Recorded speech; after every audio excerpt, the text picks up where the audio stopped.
Hello future doctors. लोग बात कर रहे हैं आपकी नीट 2025 की जर्नी को बेहतर करने के लिए। हम लोग यहाँ पर बात करने वाले हैं कि नीट 2025 में आपका फाइनल टच कैसा होना चाहिए और क्या-क्या हर एक चैप्टर में इम्पोर्टेंट है। उन तथ्यों को ध्यान में मद्देनजर रखते हुए उन सब चीजों पे बात करते हुए हम आगे बढ़ेंगे। तो मैंने सबसे पहला जो चैप्टर क्लास 11th का लिया है वो है लिविंग वर्ल्ड। और इस लिविंग वर्ल्ड में ये समझना जरूरी है कि इसमें क्या-क्या इंपॉर्टेंट है, कहाँ से क्वेश्चन पूछे जा सकते हैं और कितनी बातों को आपके अपने दिमाग में रखना है।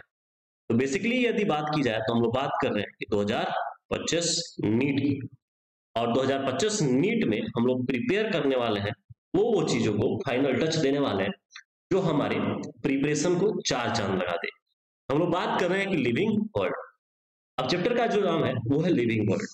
अगर हम कहें कि सबसे पहले आपसे अगर एक क्वेश्चन हम आपसे पूछ लें, हम कहेंगे how can we describe, how can we describe,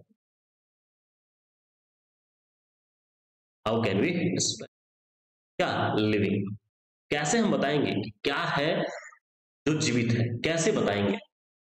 तो एनसीईआरटी ने इस बात को बहुत क्लियर बोला है कि कुछ यूनिक फीचर है, हम लिखेंगे सम यूनिक फीचर, some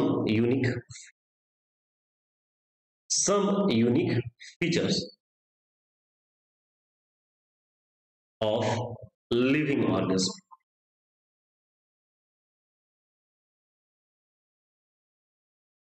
ठीक है, कुछ फीचर्स हैं लिविंग ऑर्गेनिजम्स की, जिससे ये कंफर्म हो जाएगा कि वो लिविंग है या नॉन लिविंग है। फर्स्ट ऑफ ऑल अगर हम बात करें कि आपको सबसे पहले ध्यान रखना है ग्रोथ, क्या है, और दूसरा है वो है रिप्रोडक्शन,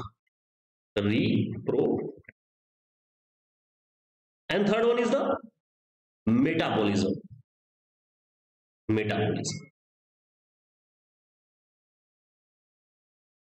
और आगे और बात की जाए तो हम बोलेंगे कॉन्शियसनेस,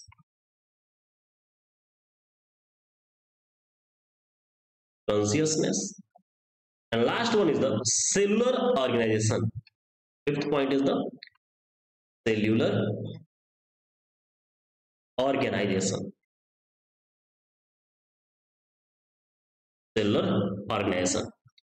देखो लिविंग ऑर्गेनिज्म का जो कैरेक्टरिस्टिक है वो है ग्रोथ एंड रिप्रोडक्शन।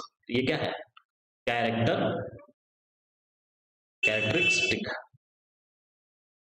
कैरेक्टरिस्टिक्स। जबकि metabolism, consciousness and cellular organisation is the defining property.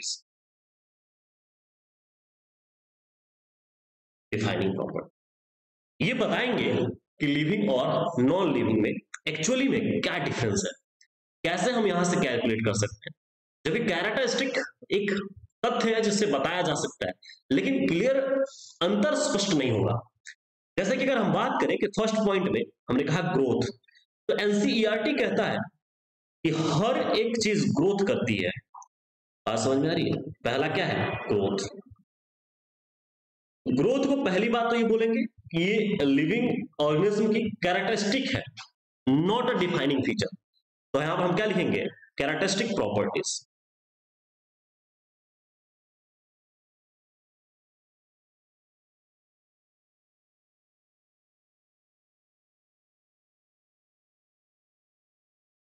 Of living being,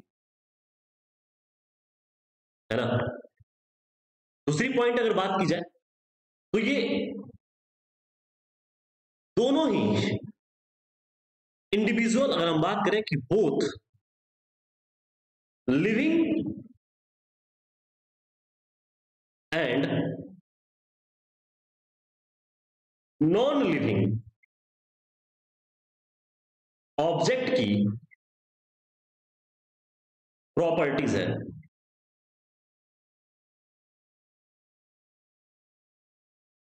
जैसे अगर हम बात करें कि ग्रोथ जो है, ग्रोथ एक्चुअली है क्या, ग्रोथ जो है ट्विन कैरेक्टर प्रॉपर्टीज है। पहली बात ट्विन कैरेक्टर में आपको ध्यान रखना है कि increase in mass and increase in number, हम यहां पर लिख रहे हैं कि जो ग्रोथ है ट्विन कैरेक्टर है, ट्विन एक ग्रोथ इन, पहला बोल दो इंक्रीज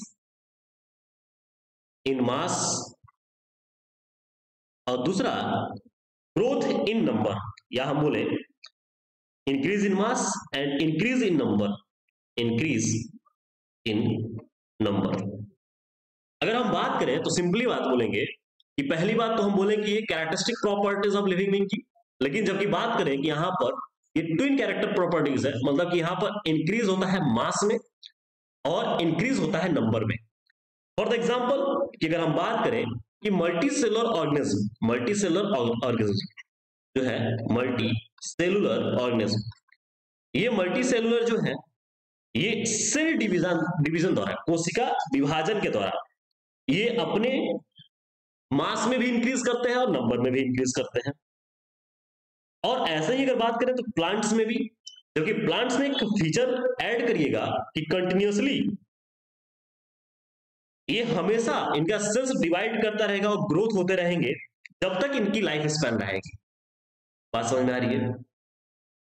अब देखो अगर हम बात करें कि बॉडी मास इंक्रीज हो रहा है और जो नंबर है कोशिका की नंबर वो भी इंक्रीज होगी, इसका मतलब की है कि डायरेक्टली इंक्रीज करता रहे, मतलब कि अगर मास और नंबर में इंक्रीज होता रहे तो हम बोलेंगे ग्रोथ हो रहा है। यूनिसेलुलर में सेल डिवीजन होता रहेगा, विट्रो कल्चर में भी होता रहेगा, बॉडी मास इंक्रीज होगी ग्रोथ हुआ है। जैसे ही बोलेंगे बॉडी मास इंक्रीज है तो इसका मतलब क्या है, ग्रोथ हुआ है। सर फिर इसका मतलब क्या है कि both living and non living object की प्रॉपर्टीज है। जैसे कि अगर बात करें यहां पर, अगर हम बात करें कि लिविंग की और लिविंग के साथ साथ अगर हम बात करें कि नॉन लिविंग की, तो जो लिविंग की प्रॉपर्टीज है वो तो खास ये बात आपको ध्यान रखना है कि लिविंग की प्रॉपर्टीज का मतलब कि लिविंग में अगर ग्रोथ होगा तो इंट्रिंसिक होगा, अंदर की तरफ होगा, इंट्रिंसिक होगा, जबकि नॉन लिविंग का जो ग्रोथ होता है वो होता है एक्सट्रिंसिक, बाहर की तरफ, एक्सट्रिंसिक। बात समझ में आ रही है? अच्छा, इसी की वजह से एक नोट पॉइंट लास्ट में लिखी जाती है, ध्यान रखने वाली बात जो है ये नोट पॉइंट कि growth is not a defining properties of living being या living organism. Growth is not defining properties of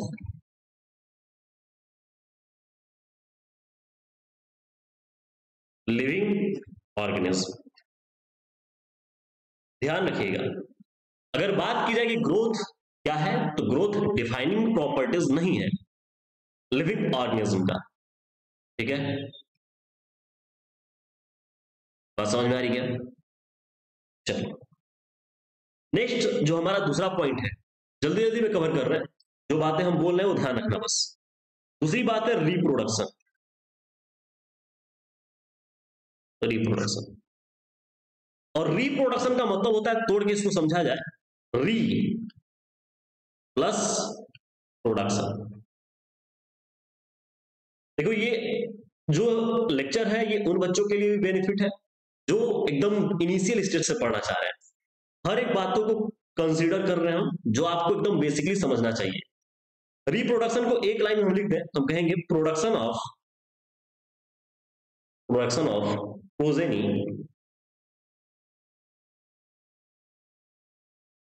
of same kind. मतलब कि इसका मतलब क्या है इस लाइन का, कि जो जैसा है वो वैसी ही संतति की उत्पत्ति करेगा। ठीक है, और एक और पॉइंट लिख देंगे तो ये लिविंग बीइंग की कैरेक्टरिस्टिक है, लिविंग ऑर्गेनिज्म की कैरेक्टरिस्टिक है। बात समझ में आ रही है?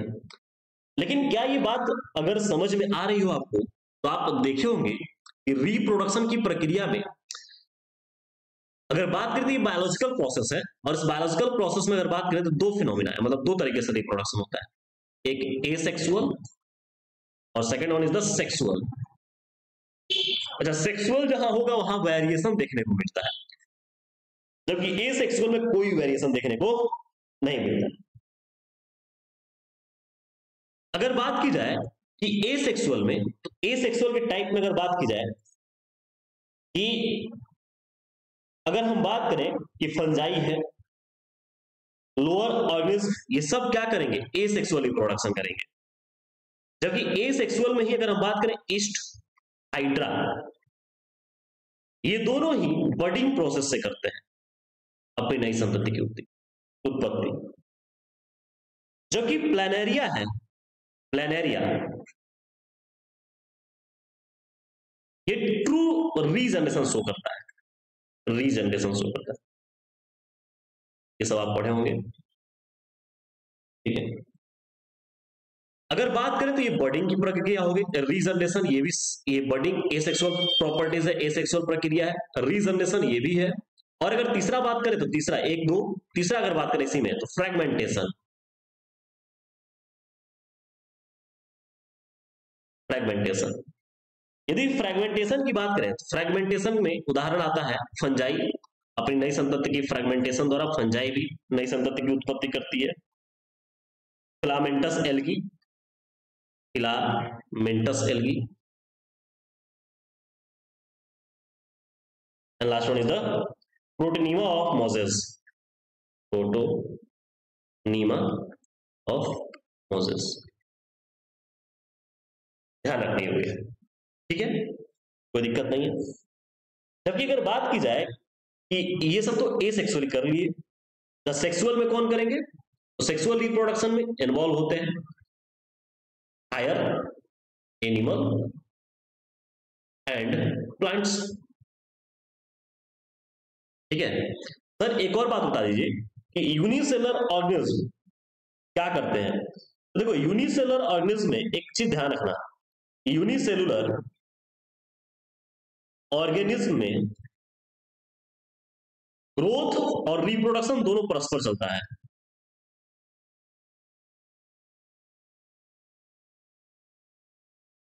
ग्रोथ एंड रिप्रोडक्शन परस्पर चलता है, बात समझ में आ रही है। अच्छा, कैसे हम बोलेंगे कि जो रिप्रोडक्शन है वो कैरेक्टरिस्टिक है लिविंग बीइंग की, जबकि डिफाइनिंग प्रॉपर्टीज नहीं है। तो आपने देखा होगा एनसीईआरटी की पॉइंट ये चिल्ला चिल्ला के कहती है कि जो म्यूल है, म्यूल और वर्कर बी है, worker bee and transgender, transgender इसमें ह्यूमन में ट्रांसजेंडर, या अगर बोल दें कि मोंक, जो साधु महात्मा होते हैं, ये सब तो रिप्रोडक्शन नहीं करते, मतलब अपनी जैसे संतति की उत्पत्ति नहीं करते हैं। तो क्या ये लिविंग नहीं है, क्या ये लिविंग नहीं है। यहां पर ये बात गलत साबित होती है कि reproduction is not a defining properties of living being. Reproduction is not a defining property, not a defining properties of living being या living organism।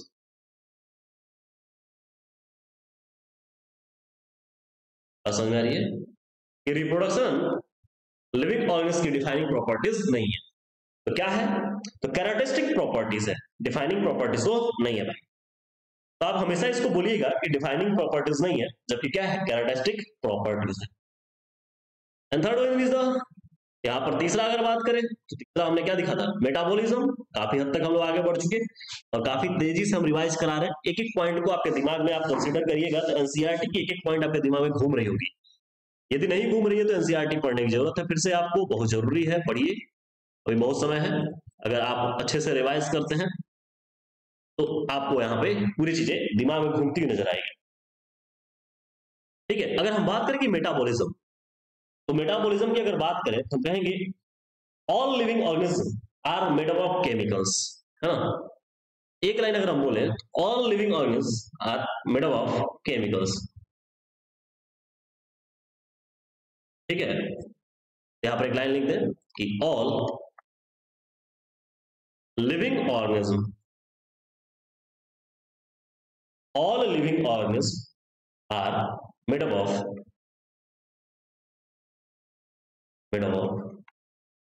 chemicals, ठीक है। ये तो बात समझ में आ गई। दूसरी पॉइंट, अगर हम बात करें कि कैसे मेटाबॉलिज्म को डिफाइन करेंगे, तो हम कहेंगे सीधे से लिखना, sum total of all the chemical reaction, total of all the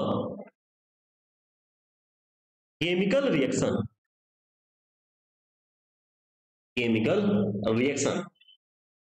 occurring in body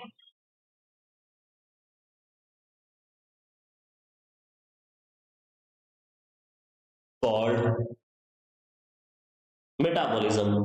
Sum total of all the chemical reaction occurs in our body is metabolism.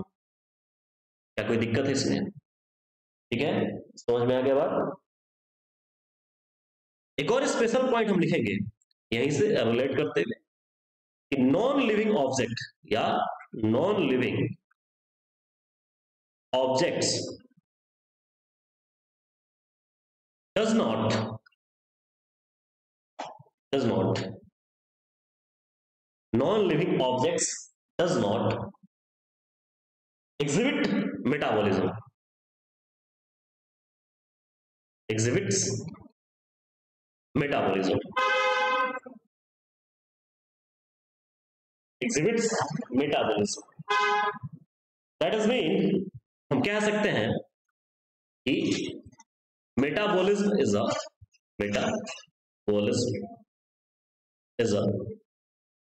defining properties of living organism.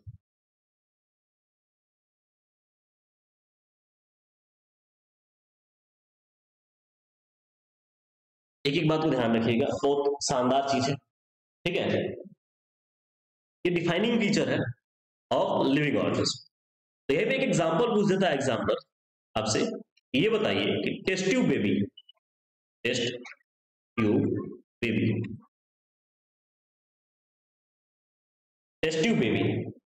है ना, या इसको ऐसा बोल दिया जाए in vitro culture कराया जा रहा है, तो ये लिविंग ऑर्गेनिज्म है या लिविंग थिंग्स है या क्या है? कहोगे कि भैया ये लिविंग थिंग्स तो हम नहीं समझ सकते, लिविंग थिंग्स तो नहीं बोलेंगे, परंतु इसको लिविंग रिएक्शन बोल सकते हैं। एनसीईआरटी पूछता है कि टेस्ट ट्यूब बेबी या इन विट्रो मेटाबॉलिज्म को पढ़ने के बाद ये बताइए ये लिविंग थिंग्स है कि नहीं है। भाई लिविंग थिंग्स का मतलब क्या है, उसमें लिविंग रिएक्शंस होनी चाहिए, और चाहे वो यूनिसेलुलर है या मल्टीसेलुलर हो, केमिकल्स जो है वो अदर बायोकेमिकल्स में कन्वर्ट हो, और केमिकल रिएक्शन मेटाबॉलिक रिएक्शन कहलाती है। तो यहाँ पर मेटाबॉलिक रिएक्शन यदि हो रहा है या केमिकल रिएक्शन हो रही है तो लिविंग रिएक्शन है ना, और ये लिविंग रिएक्शन ही नई संपत्ति की या नई चीजों की उत्पत्ति करता है। ध्यान रखने योग्य ये बातें आपको ध्यान रखनी चाहिए। अच्छा, अगर बात की जाए कि मेटाबॉलिज्म किस में देखने को मिलेगा, तो आप ये सीधे याद रखना, unicellular as well as multicellular. क्या लिख दोगे? Seen in unicellular and unicellular as well as multicellular organism, unicellular as well as multicellular organism. ये सब चीजें आपको देखो, हम एनसीईआरटी के एकदम निचोड़ ला दी है, जो जो पॉइंट तुम्हारे लिए जरूरी है बस वो चीज याद रखो, है ना। नेक्स्ट क्या है हमारा? कॉन्शियसनेस। लिखो, डालते हैं कॉन्शियसनेस। चौथा प्रॉपर्टीज क्या है? कॉन्शियसनेस।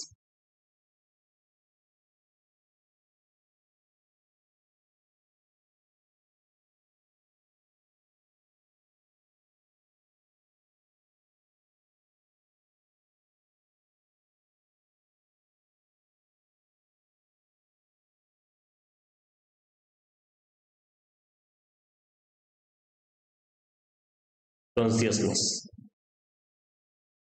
ठीक है। कॉन्शियसनेस जो होता है, उस कॉन्शियसनेस में एक चीज आप बोल दोगे कि ये एबिलिटी होती है to respond to external stimuli.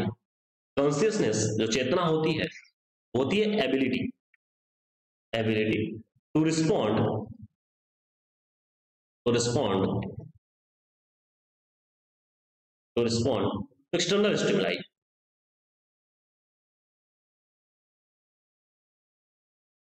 Stimuli,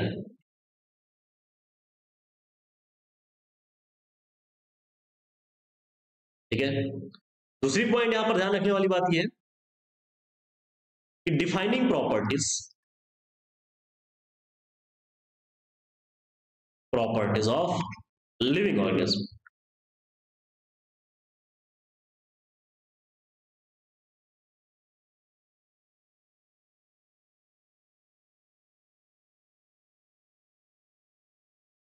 defining properties of living organism, ठीक है। Most of the important point कि ये यूनिसेलर और मल्टीसेलर दोनों की एबिलिटी है, मतलब दोनों में ही देखने को मिलता है, ये दोनों ही सेंस कर सकते हैं, मतलब कि दोनों की कॉन्शियसनेस होती है। तो आप क्या लिख सकते हो, सेन इन यूनिसेलुलर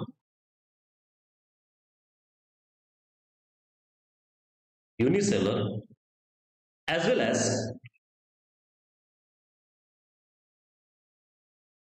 multi cellular organism, ठीक है। अच्छा, अगर यहां पर एक नोट पॉइंट अगर हम चिपकाएं, हम नोट पॉइंट लिखेंगे, ध्यान रखने वाली बात, ये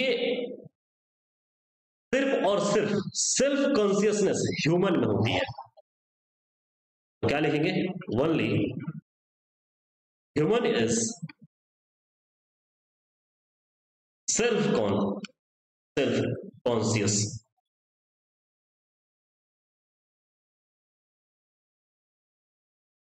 only human is self conscious. एक मनुष्य ही है जिसके पास स्वचेतना है। बात समझ में आ रही है, चीजों को सोच सकता है, डिसीजन ले सकता है और उसको आंसर दे सकता है। बाकी सबके पास चेतना तो होती है, कॉन्शियसनेस होती है ना। और इसी के आधार पर जो फिफ्थ पॉइंट है, अच्छा यहाँ पर कॉन्शियसनेस में एक एग्जांपल एनसीईआरटी में पूछा जाता है, ये बताओ कि जिसके अंदर ये कॉन्शियसनेस डिफाइनिंग प्रॉपर्टीज बोल दी गई है, तो डिफाइनिंग प्रॉपर्टीज के बेस पे ये बताओ कि अगर कोमा पेशेंट है तो कोमा पेशेंट में कॉन्शियसनेस तो नहीं होती है, चेतना नहीं होती है, उसको पिन करिए, होल करिए, मारिए, फर्क नहीं पड़ता है, लेकिन वो लिविंग है कि नॉन लिविंग है, सिंपल सी बात है। इसका रिलेशन हम करेंगे मेटाबॉलिज्म से। अगर उसके अंदर रिएक्शन चल नहीं है, क्या हो जाएगा, लिविंग हो जाएगा। अगर chemical reaction will happen, then we call या then we define living organism, कोई दिक्कत नहीं है। नेक्स्ट हमारा क्या है, सेलुलर ऑर्गेनिज्म, सेलुलर ऑर्गेनाइजेशन।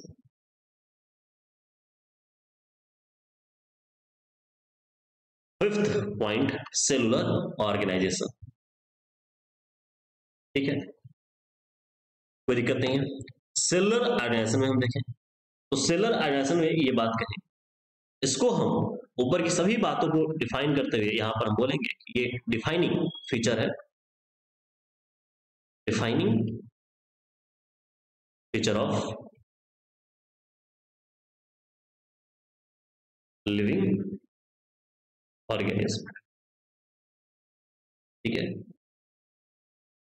और ये सेलुलर ऑर्गेनाइजेशन सभी में देखने को मिलता है वो यूनिसेलुलर हो या मल्टी सेलुलर हो, सभी में जो है कि सेलुलर ऑर्गेनाइजेशन देखने को मिलता है। बात समझ में आ रही है? कोई दिक्कत नहीं है इसमें? ठीक है, ये सारी बातों को हमने देख लिया, लिविंग और नॉन लिविंग को हमने डिफाइन कर लिया इसके बेस पे। नेक्स्ट हमारी बात ये आती है कि डायवर्सिटी ऑफ लिविंग वर्ल्ड। जो एनसीईआरटी की नेक्स्ट पॉइंट है या हेडिंग है, डायवर्सिटी ऑफ लिविंग वर्ल्ड।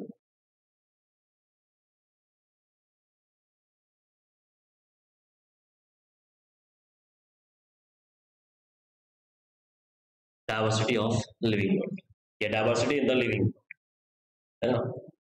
तो अगर हम बात करें यहां पर, सबसे पहली बात, एक टॉपिक आता है जिसका नाम है बायो डायवर्स, क्योंकि हम बायोलॉजी पढ़ रहे हैं। डायवर्सिटी हमारी किसमें पढ़नी है? बायोडायवर्सिटी में।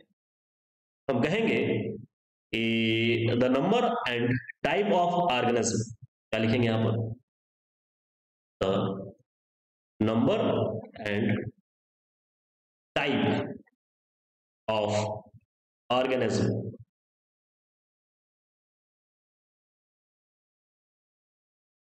Are present on earth.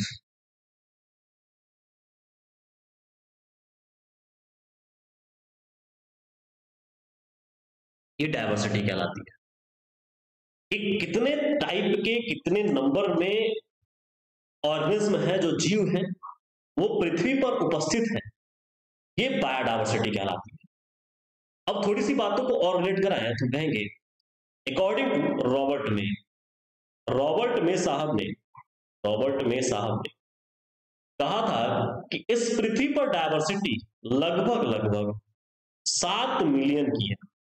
7 million of species are present on earth, जिसमें से अभी तक हम सिर्फ और सिर्फ 1.7 से 1.8 मिलियन स्पीसीज को ही जान पाए हैं।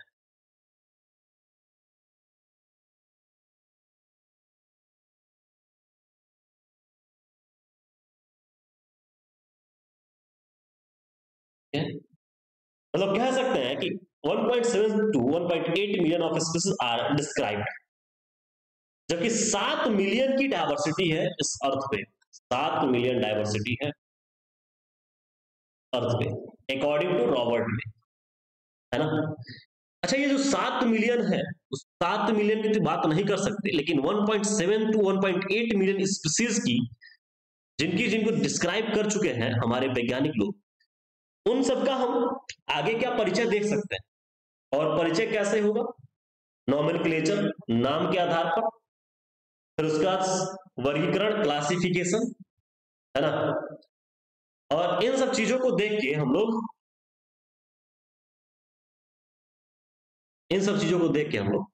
आगे समझेंगे। तो सबसे पहले यदि बात करें हम कि 1.7 टू 1.8 मिलियन स्पीसीज को ही हम जानते हैं, जिसमें हम बात करें कि नॉमेनक्लेचर, तो पहला हमारा जो टॉपिक है वो क्या है? NOMENCLATURE, नॉमेनक्लेचर, नामांकरण। देखो, नामांकरण करने की जब बात आई तो सभी जगह हर एक जीव स्पीसीज को लोग देखे तो, लेकिन वहां पर उसका लोकल नाम रख दिया गया। अब उसका लोकल नाम हटा के स्टैंडर्डाइज, जो स्टैंडर्ड नाम हो, जो हर एक लोग जान पाए, तो वहां क्या किया गया? Standardise naming of living organism.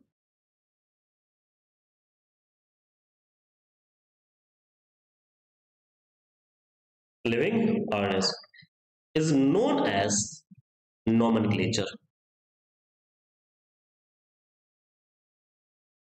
उसका लोकल नाम हटा के और उसका नामांकरण करना एक स्टैंडर्ड लेवल पे, जहां पे सभी लोग उसको जान पाए, इस प्रक्रिया को नॉमेनक्लेचर कहते हैं।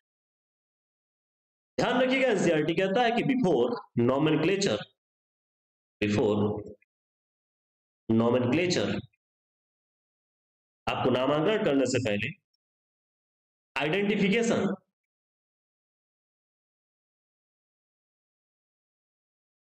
Should be done.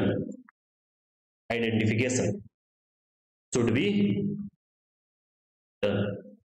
मतलब कि आप किसी भी ऑर्गेनिज्म का नामनक्लेचर करें, नाम दें, नामांकरण करें, एक स्टैंडर्डाइज नाम दें, उससे पहले उसके बारे में जानना बहुत जरूरी है कि वो क्या है। ठीक है, प्लांट है, एनिमल है, इस चीज को समझना पड़ेगा। और इसके बेस पर दो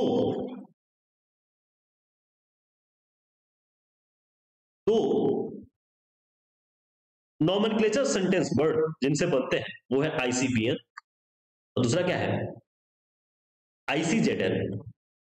कभी कभी तो इसका नाम ही पूछ देता है नीट में, आईसीबीएन का फुल फॉर्म क्या होगा। आईसीबीएन के द्वारा प्लांट का नामांकन करते हैं, जबकि आईसीजेडएन द्वारा एनिमल का नामांकन करते हैं। अब यदि अगर बात किया जाए कि आईसीबीएन का फुल फॉर्म क्या हो जाएगा, तो देखो इंटरनेशनल, क्योंकि हमको स्टैंडर्डाइज नाम देना है तो इंटरनेशनल लेवल पे बात करना पड़ेगा कि हमको जहां भी जाए वो नाम देखने को मिले। तो इंटरनेशनल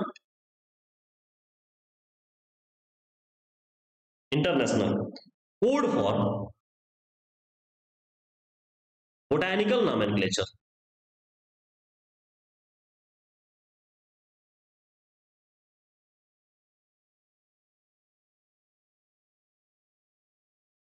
ठीक है, जबकि आईसीजेडएन का मतलब हुआ international code for zoological nomenclature. International code for zoological nomenclature. ध्यान रखने योग्य है, ये नीट में कई बार पूछा गया है। अगर नामांकन करना हो तो उसके पहले हमको आइडेंटिफिकेशन डन होनी चाहिए, मतलब पहचान डन होना चाहिए कि वो प्लांट है या एनिमल। प्लांट है तो प्लांट में हम लोग आईसीबीएन के आधार पर नामांकन करेंगे, और एनिमल है तो आईसीजेडएन के आधार पर। ठीक है, अच्छा, इस नामांकन को आगे बढ़ाते हुए जो most accepted system for naming of organism is binomial nomenclature. एक नामांकन की पद्धति दी गई, जिस पद्धति को बोला गया binomial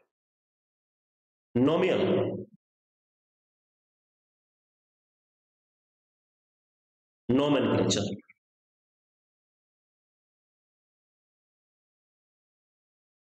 binomial nomenclature.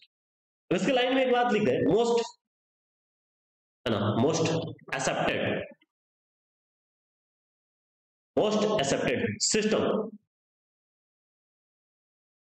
System for naming of organism.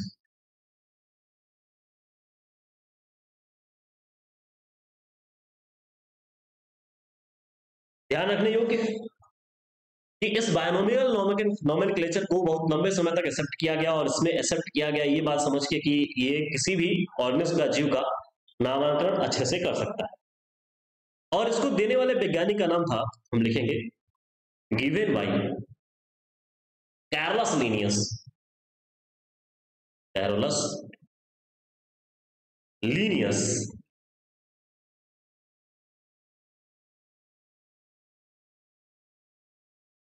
Carolus Linnaeus है ना। और इस बायनोमियल नॉमेनक्लेचर में कैरोलस लीनियस ने टू कंपोनेंट को बात किया कि हम इसमें टू कंपोनेंट सिस्टम देखेंगे।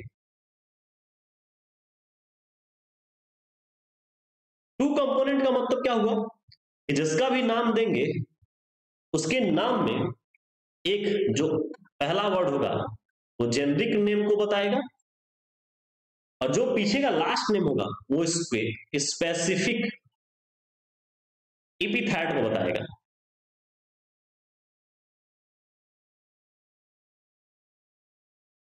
स्पेसिफिक एपिथेट को बताएगा। और ये जहां से भी लिया गया है, ये क्या है, लैटिन वर्ड। कहां से लिया गया था, लैटिन वर्ड से। ठीक है, फॉर द एग्जाम्पल इन्होंने कहा कि हम एक का नाम देते हैं, वो है मैंगो का नाम। मैंगो का जो वैज्ञानिक नाम इन्होंने लिखा, कहा कि देखो हम बायनोमियल नॉमेनक्लेचर के आधार पर लिखेंगे, और लिखेंगे मैग्नीफेरा। इन्होंने लिखा मैग्नीफेरा, इंडिका, और लास्ट में लिखा लिन। देखो ये जो मैग्नीफेरा है ये जेनरिक नेम हो गया या जीनस नेम हो गया, ये जीनस हो गया। और इंडिका ये इसका स्पीसीज नेम हो गया। और जो ऑथर थे जो इसको दिए थे ये क्या हो गया, उनके लास्ट में ऑथर का भी नाम मेंशन किया गया। बात समझ में आ रही है? अब इसमें जो बाइनोमियल नोमेनक्लेचर की जो खास बात थी वो किसी भी जो भी ऑर्गेनिज्म है, जीव है, उनका नामांकन यदि कर रहा है तो लैटिन वर्ड में अगर बात की जाए तो यहाँ पे कह रहा है कि मैग्नीफेरा इंडिका लिन। अगर बात की जाए मैंगो की तो इसमें मैग्नीफेरा जो है जीनस है और इंडिका क्या है, स्पीसीज है। तो बात समझ में आ गई। अच्छा इसमें क्या खास बात रखनी है नामांकन करते वक्त, क्या खास बात रखनी है याद, वो ध्यान रखो, क्योंकि इसी पर जो है क्वेश्चन बन के आ जाता है और पूछ दिया जाता है इसी पर कि लाइन को सेंटेंस वाइज कैसे आप संभालेंगे। तो सबसे पहली बात कि यहां पर जो नोट पॉइंट में यदि हम पहला लिखे तो कहेंगे जीनस। जीनस के बारे में बात करें, ये जीनस स्टार्ट विथ, जीनस जब लिखोगे start with capital letter, with capital letter, ठीक है। जीनस को स्टार्ट करते ही लिखेंगे विथ कैपिटल लेटर। जबकि वहीं पर बात की जाए स्पीसीज की या स्पेसिफिक एपिथेट की, स्टार्ट विथ, जो नामकरण करेंगे start with small letter, small letter. अच्छा जो साइंटिफिक नेम है जो अभी हम लिखे हैं, साइंटिफिक नेम, साइंटिफिक नेम है ना, ये इटैलिक में लिखा जाएगा, इटैलिक में लिखा जाएगा। और यदि हैंड रिटन कर रहे हो, हैंड रिटन कर रहे हो तो ध्यान रखना कि अंडरलाइन जरूर लगाना, अंडरलाइन जरूर लगाना। और तीसरी बात ये बोलता है कि ये बायोलॉजिकल नेम के एंड में हम लिख दे रहे हैं बायोलॉजिकल नेम के एंड में ऑथर का नाम लिखें, का नाम लिखें, जो उसको खोजा है, जो उसके बारे में बताया, ये जरूरी है। तो ये आपका जो है पॉइंट, आपका बायनोमियल नोमेनक्लेचर क्लियर। किसी भी स्पीसीज का, किसी भी ऑर्गेनिज्म का कैसे नामांकन यदि आप करना चाहें तो करेंगे, तो यहां पर ये बातें क्लियर करता है। फिर है नोमेनक्लेचर। फिर अगर हम बात करेंगे क्लासिफिकेशन, कैसे क्लासिफाई करेंगे, तो हम हेडिंग डाल दें classification.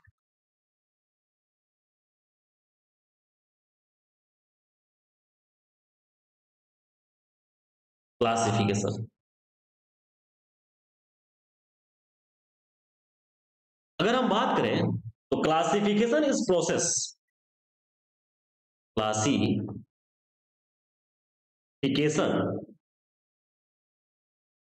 Is process, by which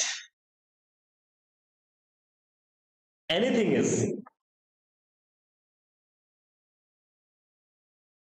is grouped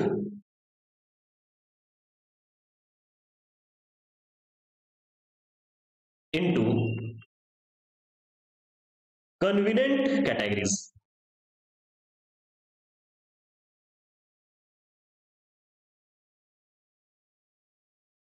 मतलब अगर बात करें कि क्लासिफिकेशन, तो कुछ ऑब्जर्वेबल कैरेक्टर के आधार पर किसी जीव को सुविधाजनक कैटेगरी में रखा जाए, तो ये क्लासिफिकेशन है। क्लासिफिकेशन को अगर हम बात करें एक लाइन में, इस सेंटेंस को पूरा हम एक लाइन में संभालते हैं आपको, तो हम बोलेंगे कि कुछ ऑब्जर्वेबल कैरेक्टर के आधार पर किसी जीवों को सुविधाजनक कैटेगरीज में रखना क्लासिफिकेशन कहलाता है। बात समझ में आ रही है? इस लाइन को हम वही लिखे हुए हैं, एनसीईआरटी की लाइन जैसे है वैसे हम लिखे हुए हैं। अब इसको एनसीईआरटी की लाइन को तोड़ मरोड़ के समझाना ये मेरा कर्तव्य है। मैंने कहा कि कुछ ऑब्जर्वेबल कैरेक्टर के आधार पर, मैंने कहा कि classification process by which anything is grouped into convenient categories. कुछ ऑब्जर्वेबल कैरेक्टर के आधार पर किसी भी जीव को सुविधाजनक कैटेगरी में रखना क्लासिफिकेशन कहलाता है। अब कैटेगरीज क्या है? देखो कैटेगरीज क्या है? कैटेगरीज कैटेगरीज क्या है?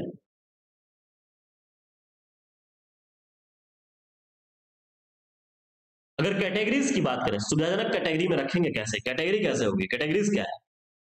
अगर हम एक लाइन में बोले तो एनसीईआरटी में लिखता है, इसका जो है साइंटिफिक टर्म जो होगा, उस साइंटिफिक टर्म को बोलते हैं टैक्सा। क्या बोलते हैं? टैक्सा। जैसे हर एक लेवल पे सबकी अलग अलग कैटेगरी बनाई गई है। जैसे एग्जांपल में dog, cats, mammals and plants, इन सबको एक अलग अलग कैटेगरी पर रखा गया है। और कुछ ऑब्जर्वेबल कैरेक्टर के आधार पर सुविधाजनक कैटेगरी में रखना या टैक्सा पे रखना, प्रत्येक जो है साइंटिफिक टर्म क्या हो जाएगा? टैक्सा। टैक्सा पे रखना, ठीक है। अब इसको रिलेट करते हुए अगर हम बात करें कि टैक्सा को समझने के बाद एक और पॉइंट आता है एनसीईआरटी में, वो है टैक्सोनॉमी। टैक्सोनॉमी क्या है? टैक्सोनॉमी। टैक्सोनॉमी को हम बोले कि कैरेक्टरिस्टिक के आधार पर, क्या बोले? कैरेक्टर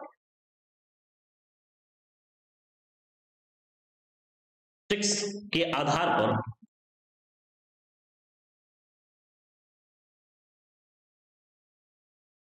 सभी लिविंग ऑर्गेनिज्म को, सभी लिविंग ऑर्गेनिज्म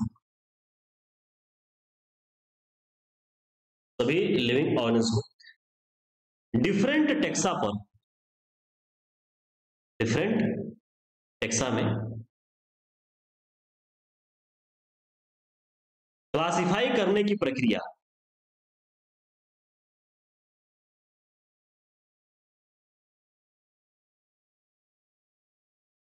टैक्सोनॉमी कहलाती है।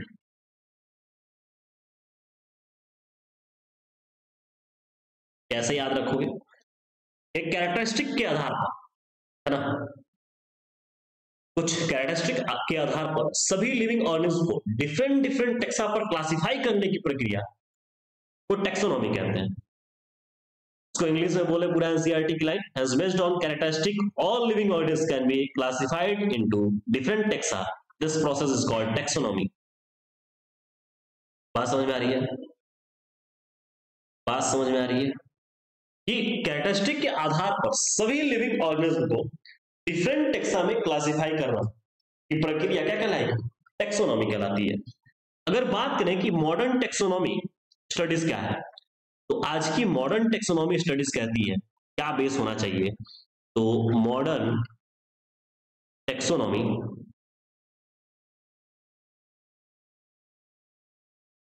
स्टडीज बेसिस ऑफ, क्या बेसिस है,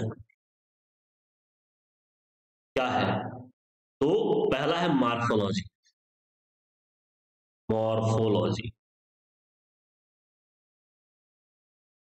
second one is the anatomy,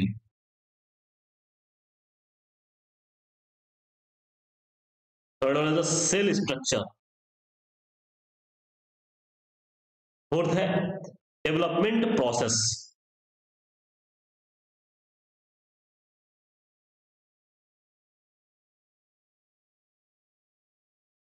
और फोर्थ हो गया, फिफ्थ है इकोलॉजिकल इंफॉर्मेशन।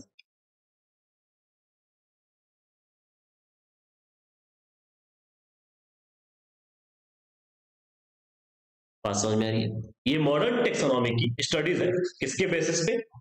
बेसिस ऑफ, तो आपको सबसे पहले बोलना है morphology, anatomy, cell structure, development process and last one is the ecological information.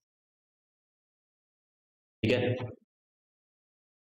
Next अगर हम बात करें, नेक्स्ट एक और हमारी हेडिंग है जो आपको देखने को मिलेगी, टेक्सोनॉमिक कैटेगरीज। क्या बोलेंगे? Taxonomic categories.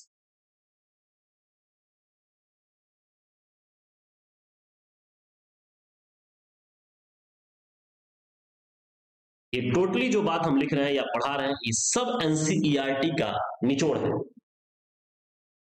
देखो, अगर हम बात करें कि क्लासिफिकेशन, जो टेक्सोनॉमिक कैटेगरीज है, इसकी बात करें तो क्लासिफिकेशन से रिलेटेड है। क्लासिफिकेशन की एक लाइन में अगर बात बोले हम, क्लासिफिकेशन एक सिंगल प्रक्रिया या सिंगल स्टेप में नहीं होता है।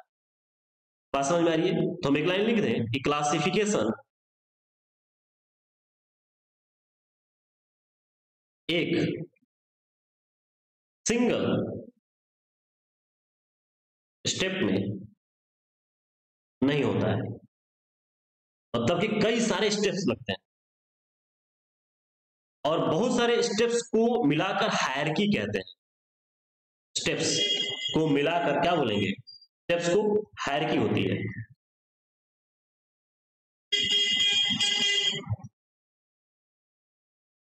स्टेप्स को क्या बोलेंगे? हायरार्की। सिंगल स्टेप, सभी स्टेप्स को मिला के बोलेंगे हायरार्की, जबकि सिंगल स्टेप की बात की जाए क्या बोलेंगे? Single steps. सिंगल स्टेप, एक स्टेप को रैंक या कैटेगरीज बोलते हैं।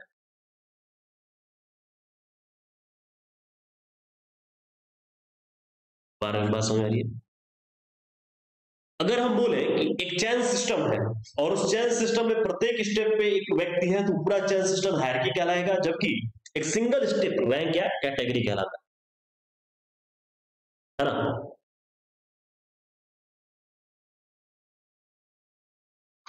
और ये पूरा जो रैंक या कैटेगरी का समस्त, हम यहां पर लिख दें कि रैंक कैटेगरी का समस्त टेक्सोनॉमिक अरेंजमेंट का पार्ट टेक्सोनॉमी।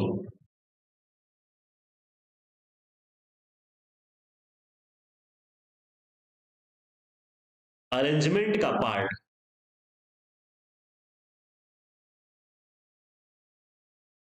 है क्या?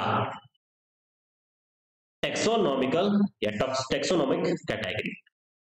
Taxonomic category.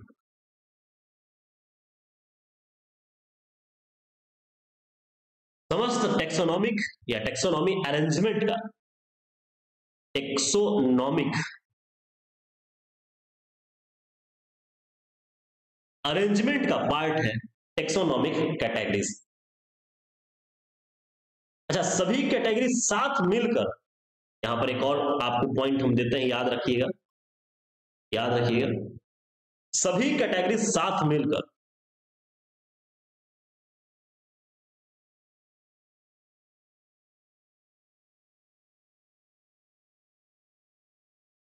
सभी कैटेगरी साथ मिलकर टेक्सोनॉमिक हायरार्की कहलाती है।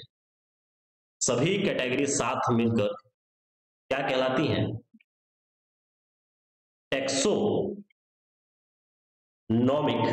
हायरार्की। टेक्सोनॉमिक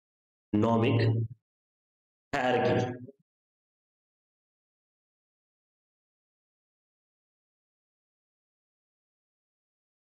हायरार्की कहलाती है। बात समझ में आ रही है? समझ में आ रही बात ये? तो सभी कैटेगरी साथ मिल जाएंगी तो उसको क्या बोलेंगे? Taxonomic hierarchy. Taxonomic hierarchy. अब देखो यहां पर बात समझना कि 7 ऑब्लिगेट कैटेगरीज। बात आ रही है? अगर हम बात करें कि एनसीईआरटी के अकॉर्डिंग या हर एक बुक के अकॉर्डिंग जो यहां पर बात करती है कि there are 7 obligate categories. Obligate categories.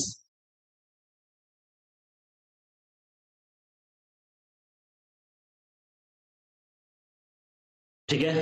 अच्छा, 7 जो है ऑब्लिगेट कैटेगरीज कहां से कहां तक है? स्पीसीज से किंगडम तक।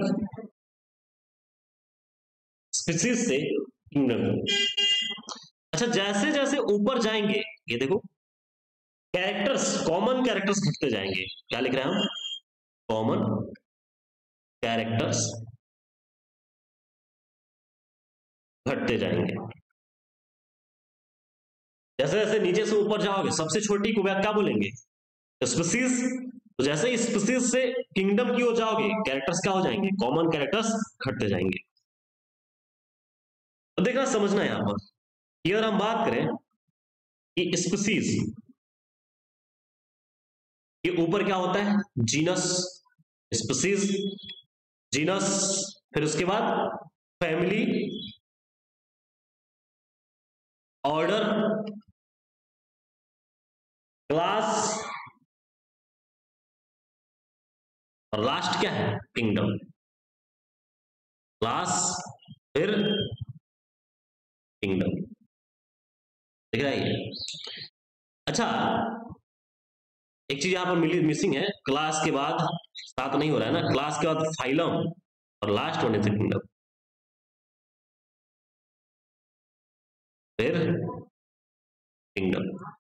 अब देखो यहां से मिला 1 2 3 4 5 6 और 7,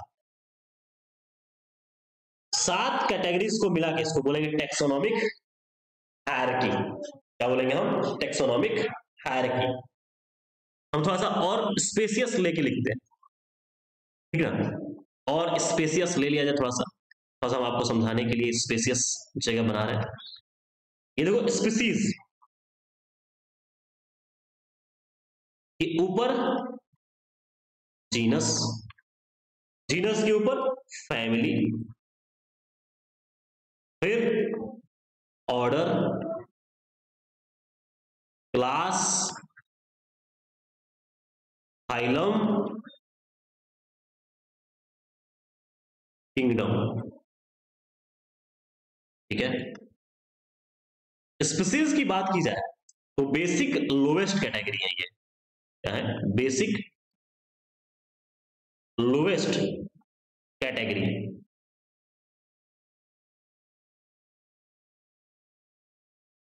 स्पीसीज क्या है? Basic lowest category. जीनस क्या है? Group of related species. क्या बोलेंगे इसको? Group of related species. Family क्या है? Group of related genera. सब एनसीईआरटी की पॉइंट है। फैमिली क्या है? ग्रुप ऑफ रिलेटेड जेनरा, है ना?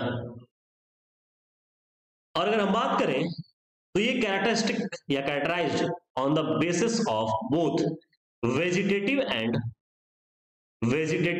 बोथ, है ना? बोथ किसके आधार पर? Vegetative and floral character.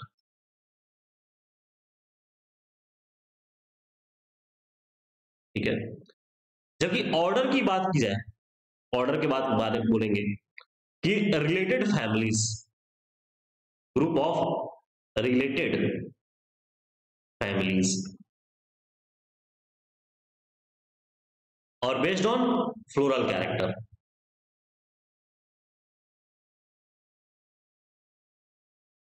Class, class को बोलेंगे कि assemblage of related orders.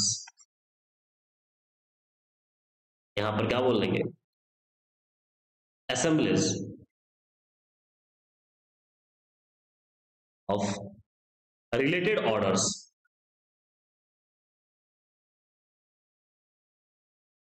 Phylum को प्लांट के लिए बोलते हैं डिवीजन, और किंगडम तो सबसे हायर है।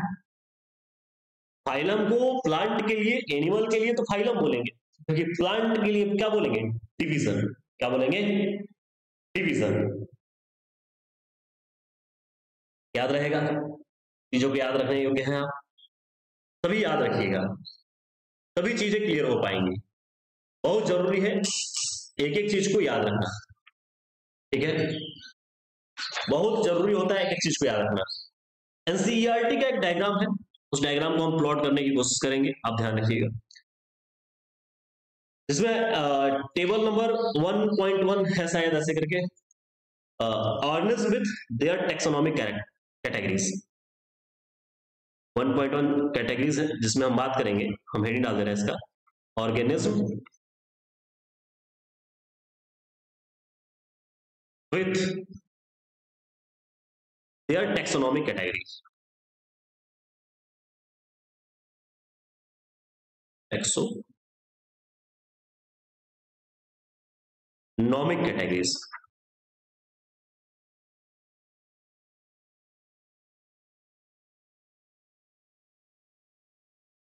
एक टेबल बनाए,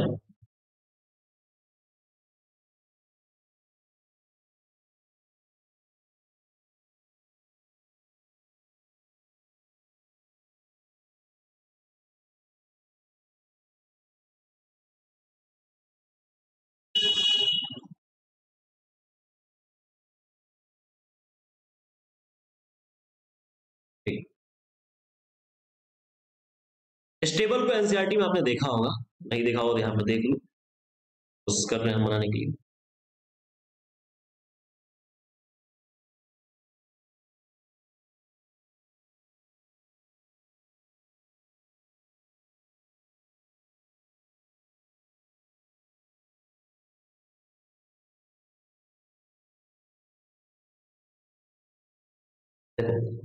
यहां पर अगर बात करें तो हम पहले सबसे पहली टॉपिक उठा रहे हैं यहां पर, इस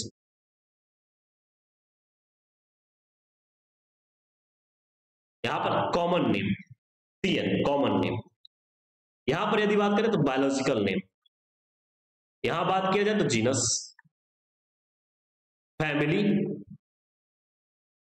इसमें क्वेश्चन एनसीईआरटी में बहुत पूछा गया है, मतलब कि नीट में बहुत ज्यादा क्वेश्चन पूछा गया है ये पॉइंट। ऑर्डर, क्लास, फाइलम, ठीक है।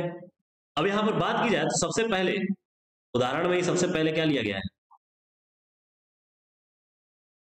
सबसे पहले लिया गया मैन। क्या है? Man. Biological name Homo sapiens, Homo sapiens. Genus का नाम होमो, याद रखिएगा। फैमिली का नाम होमिनिडी। ऑर्डर का नाम प्राइमेटा। क्लास का नाम मैमेलिया। फाइलम का नाम कॉर्डेटा। सब याद रखिएगा, इसको पूरा याद रहना चाहिए। नेक्स्ट क्या है? House fly. हाउस फ्लाई जिसका बायोलॉजिकल नेम है मस्का डोमेस्टिका। क्या होता है बायोलॉजिकल नाम? मस्का डोमेस्टिका, ठीक है। जीनस नेम क्या हो गया? मस्का।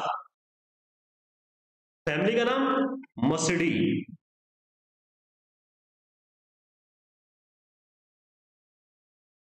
ऑर्डर का नाम डिप्टेरा। क्लास इंसेक्ट्स या insecta. Phylum division arthropoda.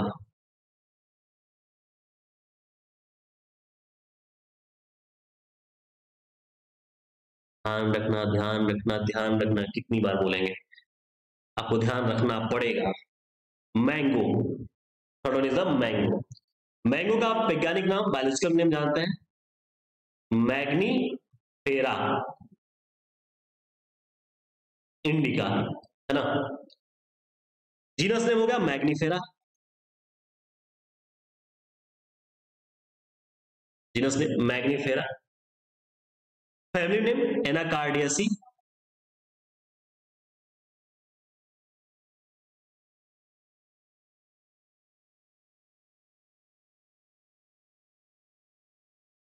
Anacardiaceae. Order name सेपेंडल्स।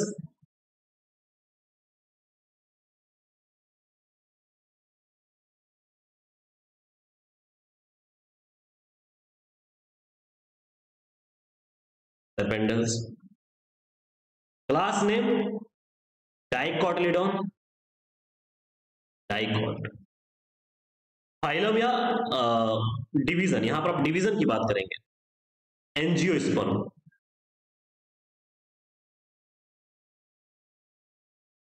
Kingdom क्या हो जाएगा, प्लांटी। ठीक है। नेक्स्ट एक और जो है एग्जाम्पल में पूछा जाता है वो है वीट। एनसीईआरटी का पूरा हमने रख दिया है, ध्यान रखिएगा। वीट, गेहूं। ट्रिटिकम एस्टिवम, वैज्ञानिक नाम क्या होता है, Triticum aestivum. Genus name Triticum.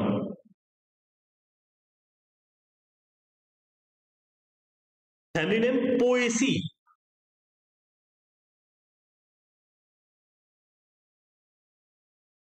Order name Poales. Class name monocot, मोनोकॉटिलीडोन।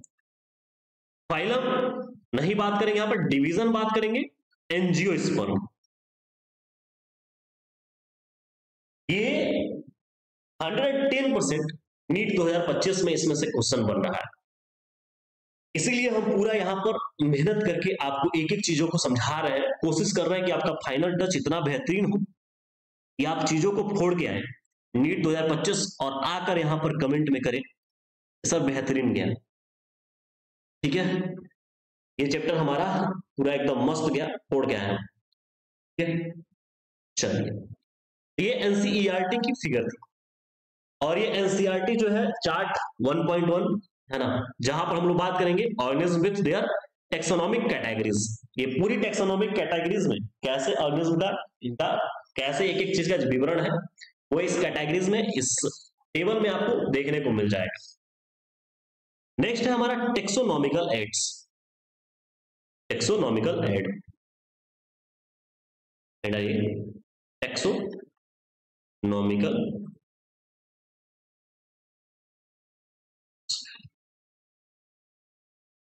समझने योग्य बातें। देखो बायोलॉजिस्ट जो थे उन्होंने डिफरेंट डिफरेंट प्रोसेस या डिफरेंट डिफरेंट प्रोसीजर तथा टेक्निक को डेवलप किया जिसके द्वारा इंफॉर्मेशन के साथ ऑर्गेनिज्म के कंप्लीट स्पेसिमेन को प्रिजर्व किया जा सके। इस लाइन को हम लिख दें क्या, लिख देते हैं कि बायोलॉजिस्ट ने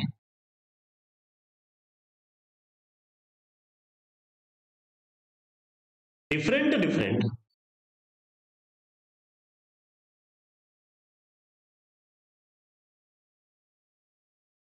प्रोसीजर तथा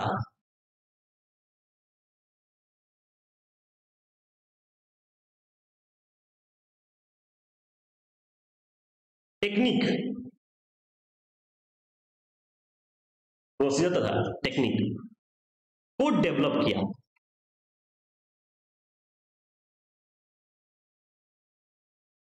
जिसके द्वारा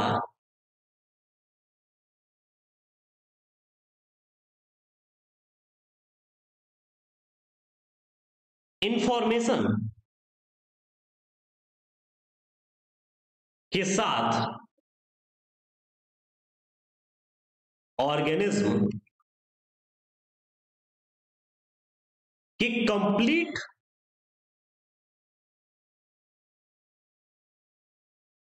स्पेसिमेन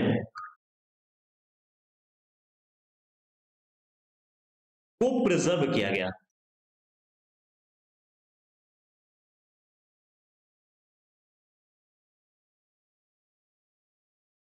देखो अगर कोई पूछ दे कि टेक्सोनोमिकल एड क्या है, तो टेक्सोनोमिकल एड के बारे में सबसे पहली बात आप बोलिएगा कि बायोलॉजिस्ट ने भिन्न भिन्न प्रोसीजर तथा टेक्निक को डेवलप किया जिसके द्वारा कि किसी भी ऑर्गेनिज्म का जिसके द्वारा उनका इंफॉर्मेशन तथा उसका स्पेसिमेन कंप्लीटली प्रिजर्व किया जाए, है ना, कंप्लीटली प्रिजर्व किया जाए लंबे समय के लिए, उसको पढ़ने के लिए, देखने के लिए, समझने के लिए। है ना। उसमें पहला बात जो है, अगर हम बोले कि निम्न ऐड है, मतलब कि ऐड हो सकते हैं, वैज्ञानिकों ने जो प्रोसीजर लिया उसमें तमाम सारे ऐड बनाए। पहला है हर्बेरियम। हर्बेरियम हर्बेरियम में आप जानते हो, पढ़े होंगे कि हर्बेरियम में प्लांट को सुखाकर एक सीट पर पेस्ट कर दिया जाता है और वहां पर प्रिजर्व किया जाता है ना। समझिएगा, अगर हम बोले एक लाइन में इसको, तो हम बोलेंगे store house.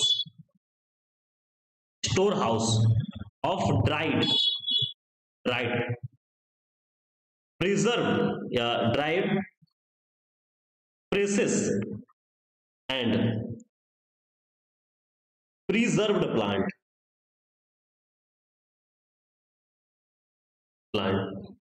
Specimens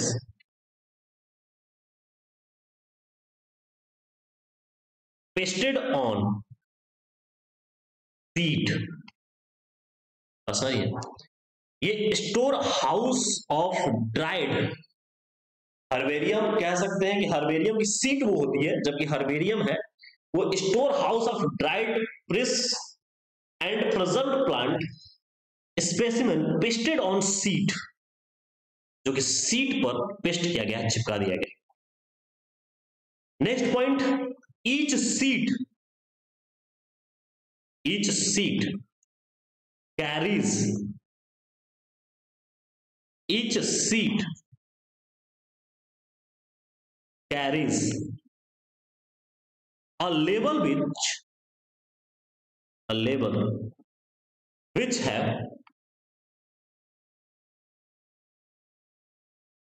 information of specimens।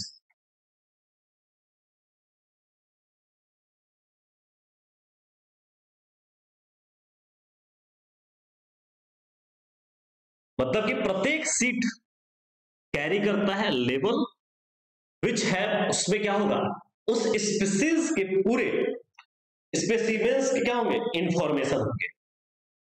Information कैसे होंगे देखना। इंफॉर्मेशन, पहला इंफॉर्मेशन क्या होगा, कलेक्शन का डेट होगा, कलेक्शन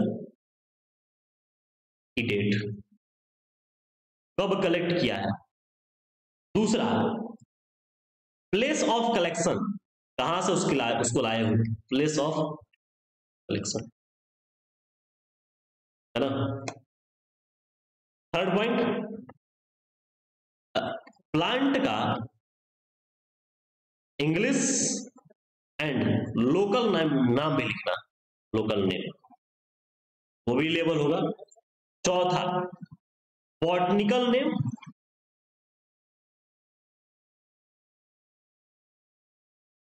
एक साइड में जो सीट होता है ना, उसके कॉर्नर पे ये सब लिखा होता है, ये सब लिखना पड़ता है।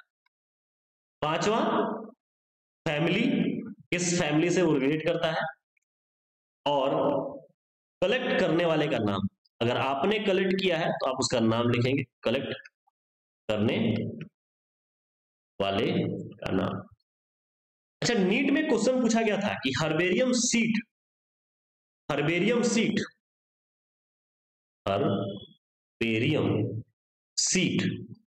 के साइज पर क्वेश्चन पूछा गया था कि अगर हम बात करें हर्बेरियम की साइज कितनी होगी, 41 सेंटीमीटर उड़े 29 सेंटीमीटर, सेंटीमीटर में, और इंच में बात करना तो 11.5 इंच उड़े 16.5 इंच।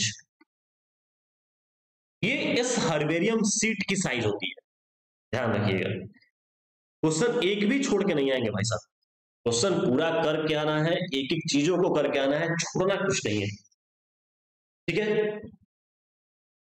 नेक्स्ट जो है, हमको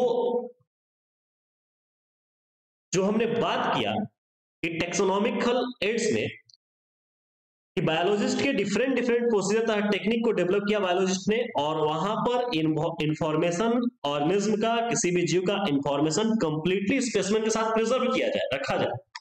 उसके लिए पहला हो गया हर्बेरियम, दूसरा हो गया बॉटनिकल गार्डन, बोटेनिकल गार्डन, समझिएगा। अगर हम बात करें बॉटनिकल गार्डन में, तो वहां पर क्या किया गया कि जिस प्लांट को लिखेंगे हम have collection of living plants for reference,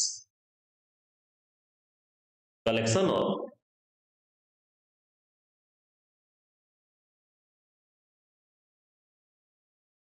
collection of living plants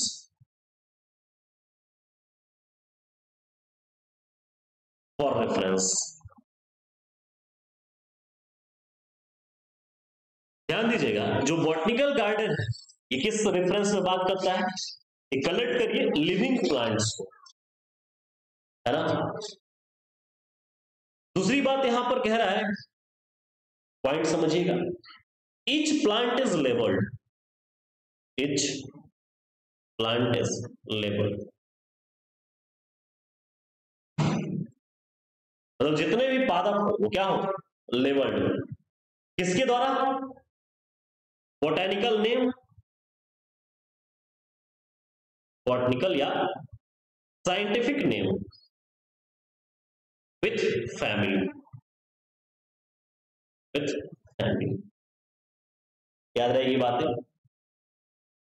अब जो यहां पर क्वेश्चन बनता है, क्वेश्चन ये पूछता है कि लार्जेस्ट बॉटनिकल गार्डन कहां है भाई साहब, लार्जेस्ट बोटेनिकल गार्डन कहां है, क्यू इन इंग्लैंड, इंग्लैंड सबसे largest botanical garden Kew in England, जबकि इंडियन बॉटनिकल गार्डन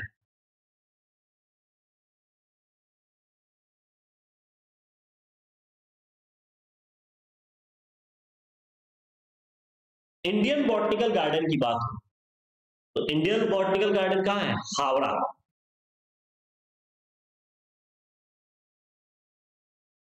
हावड़ा। अच्छा, बात की जाए NBRI, national botanical research institute, NBRI का फुल फॉर्म भी पूछ देता है, नेशनल बोटेनिकल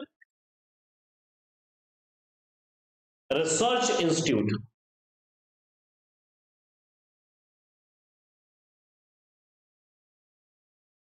कहां है, लखनऊ, NBRI लखनऊ। तो ये बॉटनिकल गार्डन के बारे में बात कर लिए।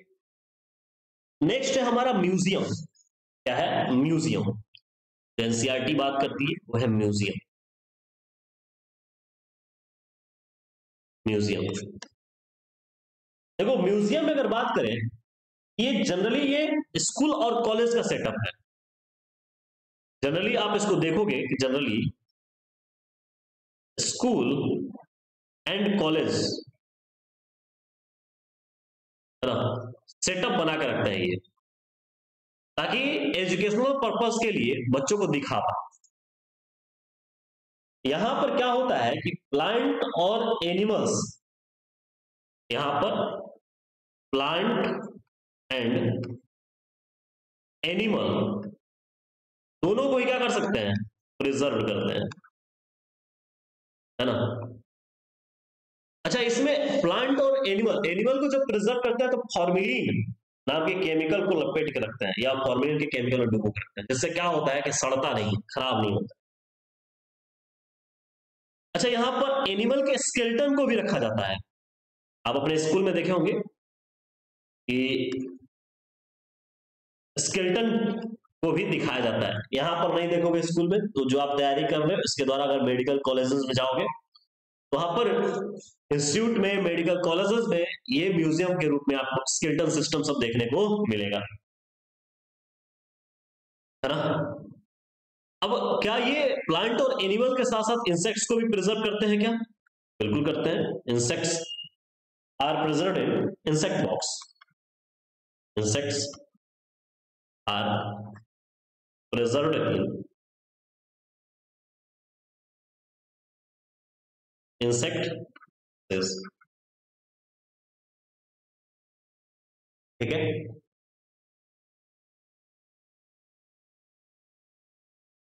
देखो बर्ड और मैमल को भी, बर्ड और मैमल को भी प्रिजर्व किया जाता है सेटअप के द्वारा। एक्चुअली होता क्या है, बर्ड और मैमल का भी यहां पर स्टोर किया जाता है या प्रिजर्व किया जाता है एक सेटअप पे रख के। बात आ रही है? तो ये सब तो जो म्यूजियम है, इस म्यूजियम को ध्यान रखिएगा। क्वेश्चन पूछा जाता है कि म्यूजियम में किसको किसको स्टोर कर सकते हैं, तो एनिमल और प्लांट को दोनों को स्टोर कर सकते हैं और साथ में स्केलेटन सिस्टम को भी स्टोर कर सकते हैं। ठीक है, नेक्स्ट है हमारा zoological park.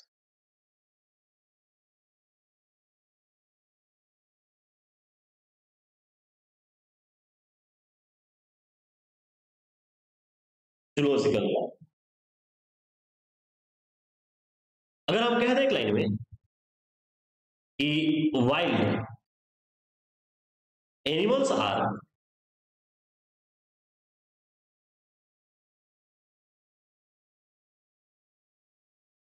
kept in their kept in their natural environment,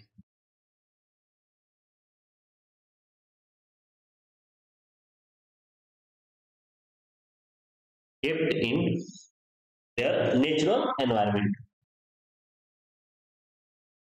बस आ रही है। और यहां पर क्या क्या सीख सकते हैं हम लोग, उनके भोजन क्या खाते हैं, उनकी हैबिट क्या है और उनके बिहेवियर क्या है, इन सब की स्टडीज कर सकते हैं जूलॉजिकल पार्क में जाके।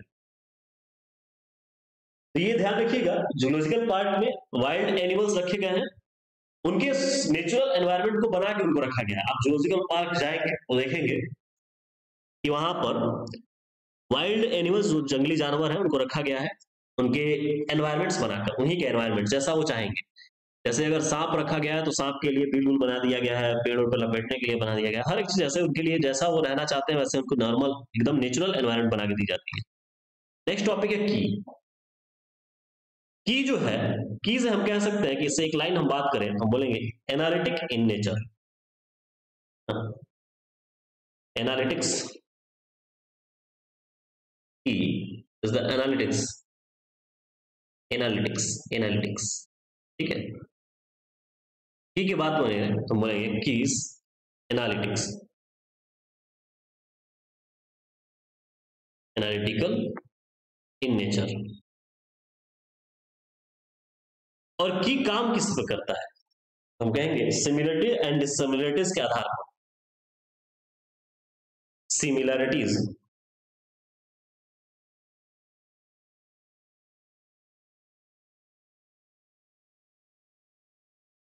एंड डिसिमिलरिटीज,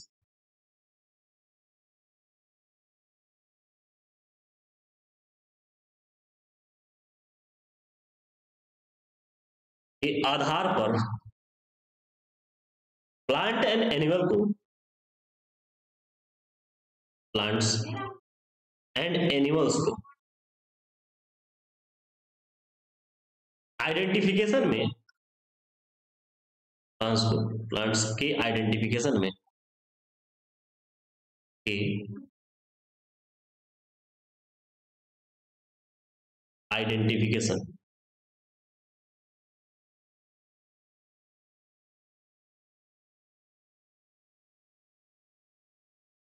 उपयोग होता है।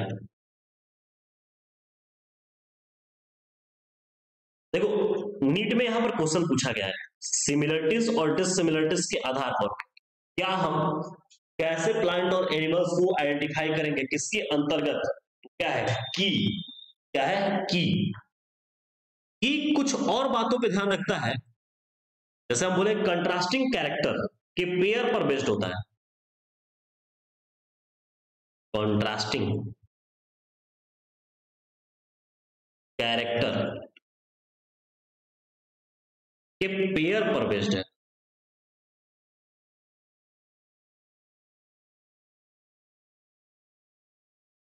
इसे कपलेट कहते हैं। इसे क्या बोलेंगे? कपलेट कहते हैं।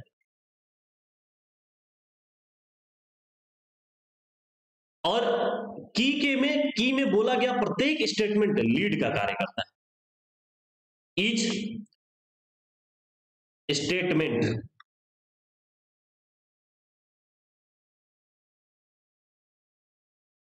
Is called lead. बात समझ में आ रही है?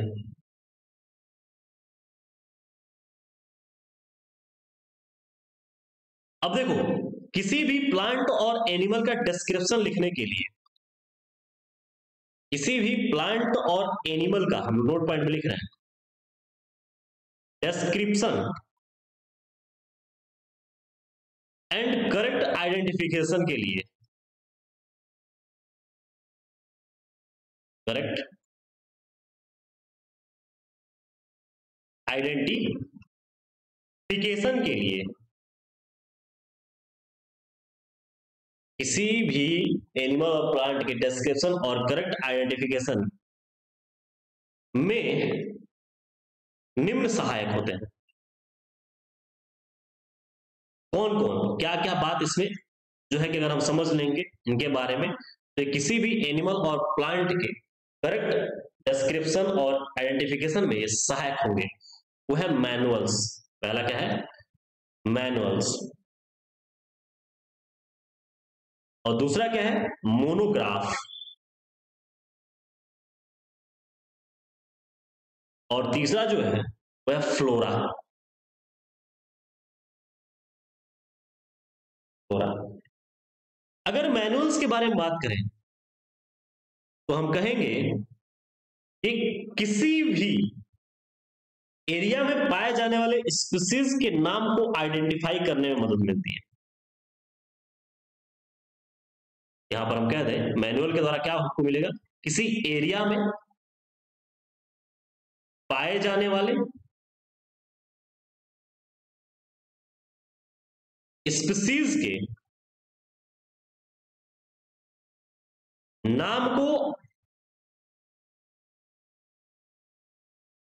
आइडेंटिफाई करने में मदद मिलता है,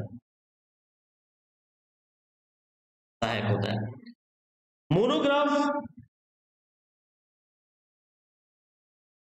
किसी एक टेक्सोन, किसी एक टेक्सोन के लिए डिस्क्रिप्टिव बुकलेट होती है।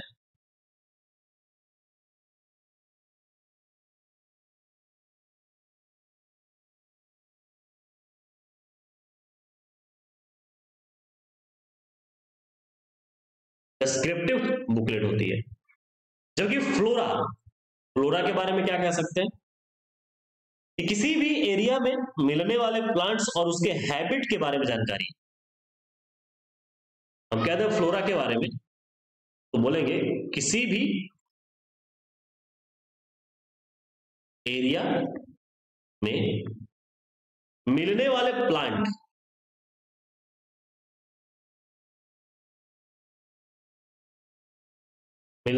प्लांट और उसके हैबिट के बारे में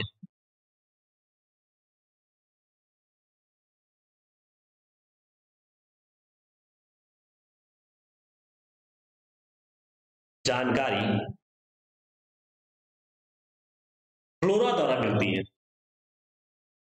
मोनोग्राफ, मैनुअल्स, मोनोग्राफ और फ्लोरा आपको ध्यान रखे जाना है कि किसी एरिया में पाए जाने वाले स्पीसीज के नाम को आइडेंटिफाई करने में, तो आपको यह ध्यान रखना है कि एरिया, मेन चीज क्या है कि एरिया में पाए जाने वाले स्पीसीज के नाम को आइडेंटिफाई करने में मदद मिलता है। मोनोग्राफ, मोनोग्राफ को याद रखना है किसी एक टेक्सोन के लिए डिस्क्रिप्टिव बुकलेट होती है। जबकि फ्लोरा किसी भी एरिया में मिलने वाले, किसी भी एरिया में मिलने वाले प्लांट्स और उसके हैबिट के बारे में जानकारी देती है। ठीक है। मोरल ऑफ द बात करें तो ये पूरा लिविंग वर्ल्ड का एकदम निचोड़ आपके पास हमने पहुंचा दिया है।